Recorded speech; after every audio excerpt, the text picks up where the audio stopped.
ONG interpone denuncia ante la Comisión Interamericana de Derechos Humanos para solucionar crisis carcelaria en Colombia. El IMPEC responde que se implementarán medidas de contingencia para atender el hacinamiento. Continúan las reacciones tras fuertes amenazas contra la integridad de líderes políticos de la oposición. Luego de conocerse panfleto amenazante de los rastrojos, la candidata presidencial de la UP, Aida Abella, contemplaría abandonar el país por falta de garantías en su seguridad.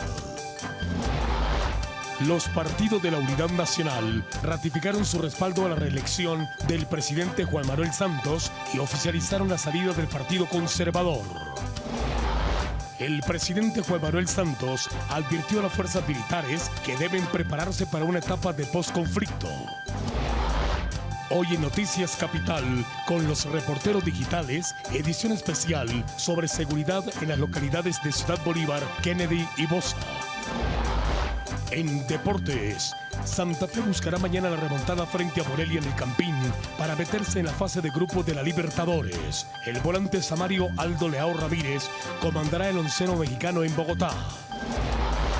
El delantero brasileño Wesley López y el volante camerunés Modeste Mbami fueron presentados como refuerzos de Millonarios.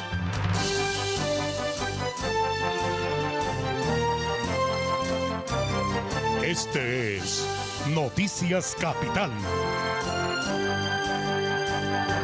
Buenas noches, gracias por estar en Noticias Capital. Una organización no gubernamental demandó al Estado colombiano ante la Comisión Interamericana de Derechos Humanos para intentar buscar una solución a la crisis carcelaria por la que atraviesa el país.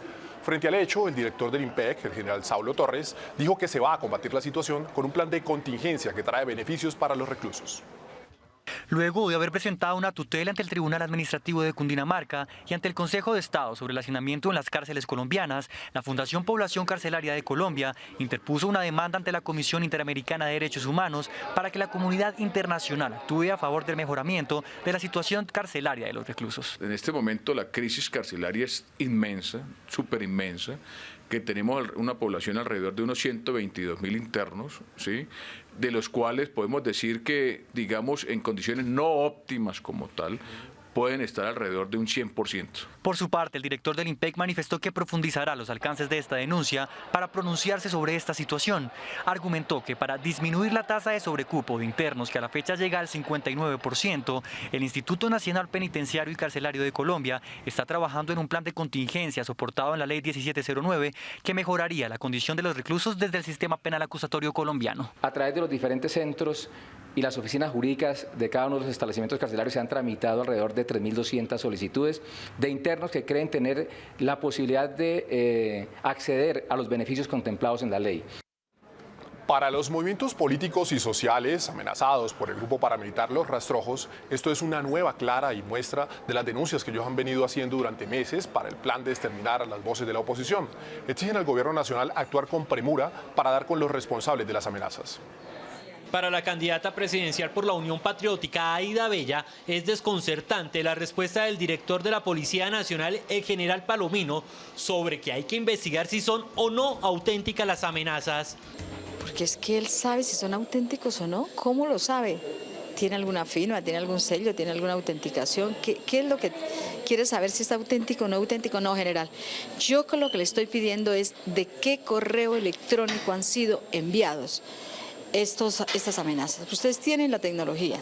Sumado a esto, Abella es contundente en pedir al fiscal general de la Nación que se revisen las hojas de vida de varios fiscales que tienen procesos contra Marcha Patriótica, pues no dan garantías en los diferentes procesos judiciales. Los diferentes movimientos políticos y sociales hoy amenazados advierten al gobierno nacional que se debe dejar de estigmatizar a la oposición y hacer valer las negociaciones en La Habana. Esas estigmatizaciones, esos señalamientos que hacen de nuestro movimiento, lo que hacen es dar pie para que nosotros vivimos en riesgo permanente. Hoy no puede salir a decir el señor Juan Carlos Pinzón que no tiene nada que ver con el plan de persecución y exterminio a la Marcha Patriótica. Claro que tiene que ver, porque precisamente las amenazas, los asesinatos, los procesos judiciales tienen como antesala la estigmatización y el señalamiento que han hecho medios de comunicación y personas del alto gobierno, entre esos el ministro de Defensa.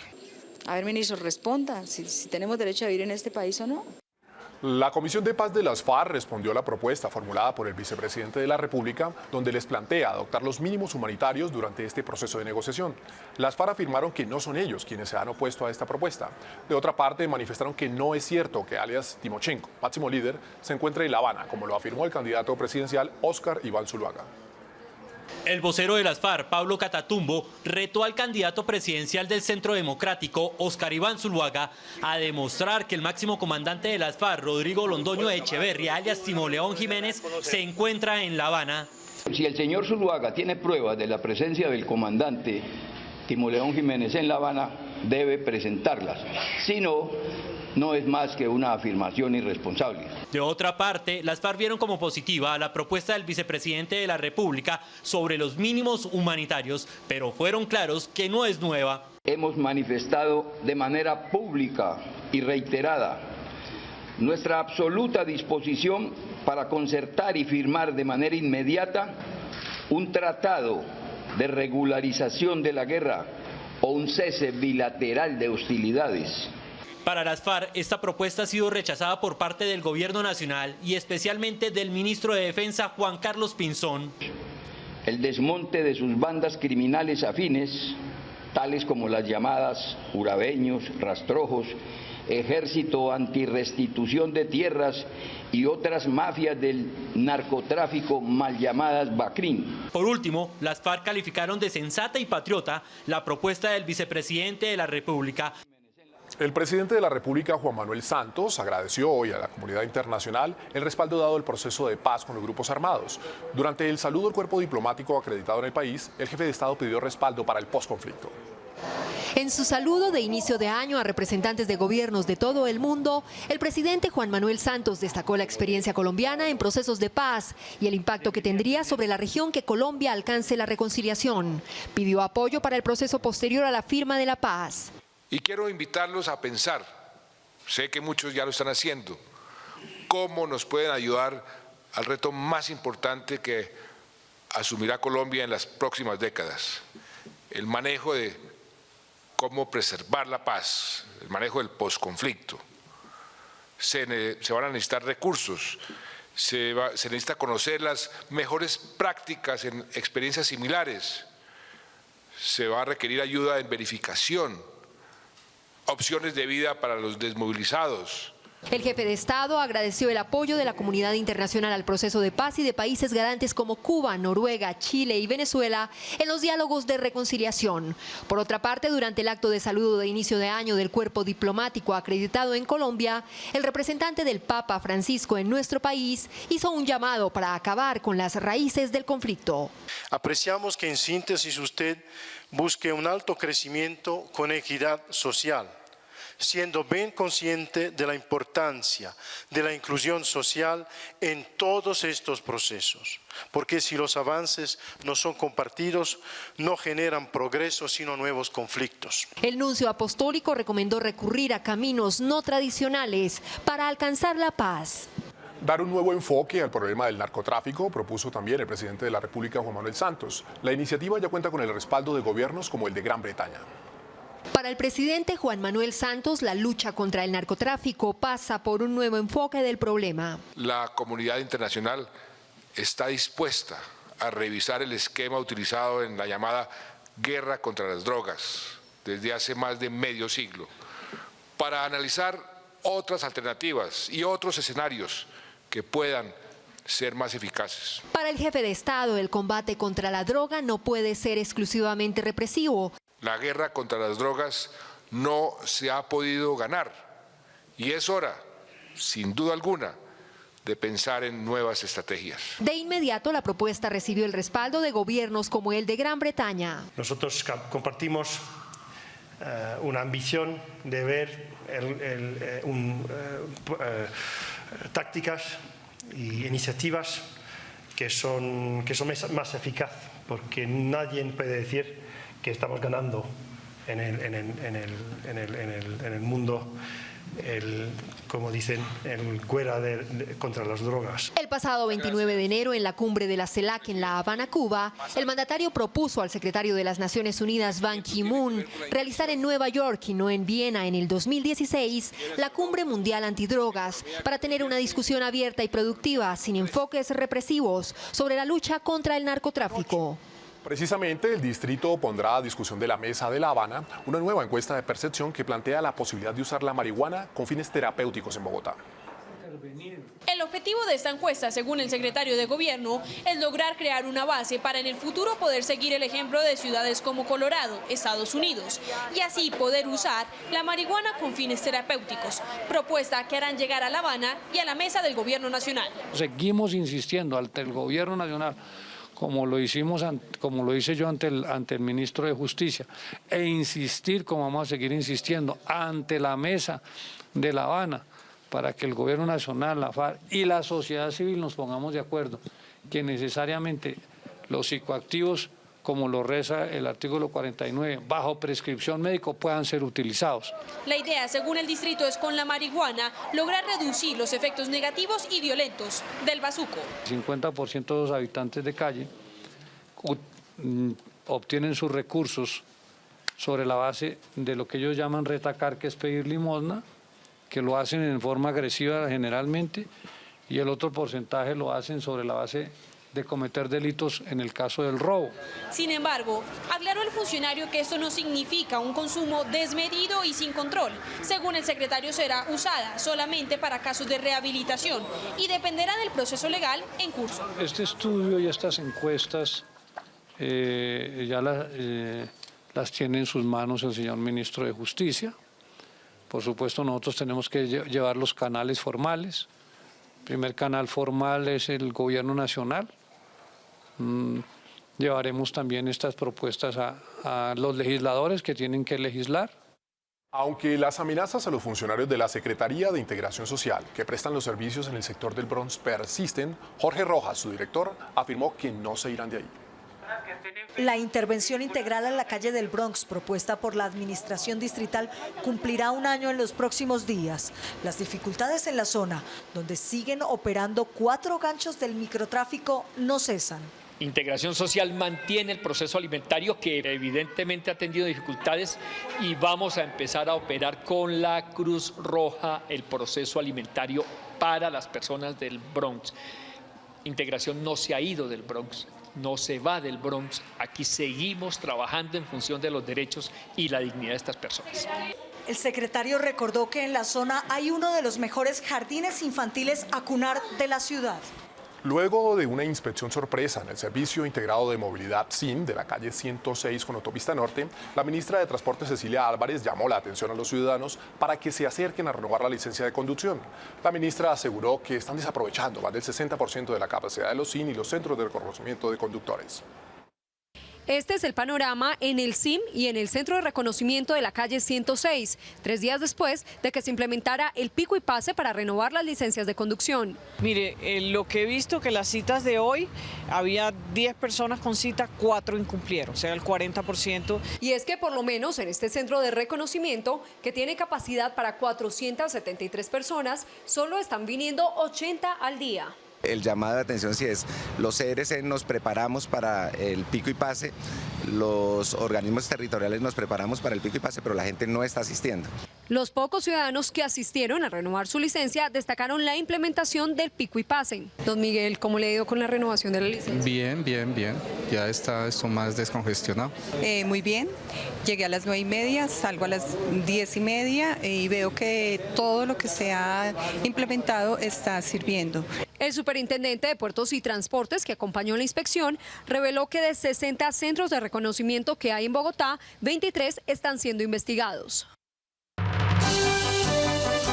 Este es Noticias Capital. El nuevo presidente del Consejo de Bogotá tiene 28 años, el más joven en mucho tiempo. El liberal Miguel Uribe se posesionó con 32 votos a favor y 9 votos en blanco del Polo Democrático y los progresistas. Miguel Uribe, quien se ha destacado por la oposición a la administración distrital, prometió objetividad en la conducción del cabildo. queda usted legalmente posesionado como presidente del Consejo de Bogotá para el periodo 2014-2015. Con 32 votos a favor, Miguel Uribe logró convertirse en el presidente más joven en la historia del Consejo de Bogotá. Entiendo el apoyo de los concejales más que por un acuerdo político, por un reconocimiento a las nuevas generaciones que queremos hacer política de una manera diferente, pero además que queremos trabajar incansablemente por Bogotá. Los partidos de la coalición hicieron respetar los acuerdos, lo que permitió dejar en manos del Partido Liberal la presidencia de la corporación. El Polo Democrático y los progresistas votaron en blanco. Está claro que Miguel Uribe ha sido un franco y abierto opositor a la administración de Gustavo Petro. Ha votado en contra de todas las iniciativas que de la administración de Bogotá Humana se han presentado en el Consejo de Bogotá. Bajo ningún motivo mi presidencia o mi conducción del Consejo y de los debates será en contravía de la administración. En medio de algunas críticas, aspiramos que usted haya aprendido de esta mesa directiva, que usted prepare las sesiones, que no venga a ver quién le tira línea. María Clara Name entregó la presidencia. El balance es positivo. En primer lugar, se lograron aprobar aproximadamente 30 proyectos de acuerdo. Hicimos 30 debates de control político también. La plenaria también eligió a Roberto Inestrosa de Cambio Radical como vicepresidente y a Jimena Toro del partido de la U como segunda vicepresidente. El presidente Juan Manuel Santos aseguró que los falsos positivos en el país se han reducido, según lo explicó la ONU. Manifestó que hace pocos minutos cuál será el papel de las fuerzas militares en un eventual posconflicto. Narda Gómez, ¿qué dijo el presidente? Buenas noches.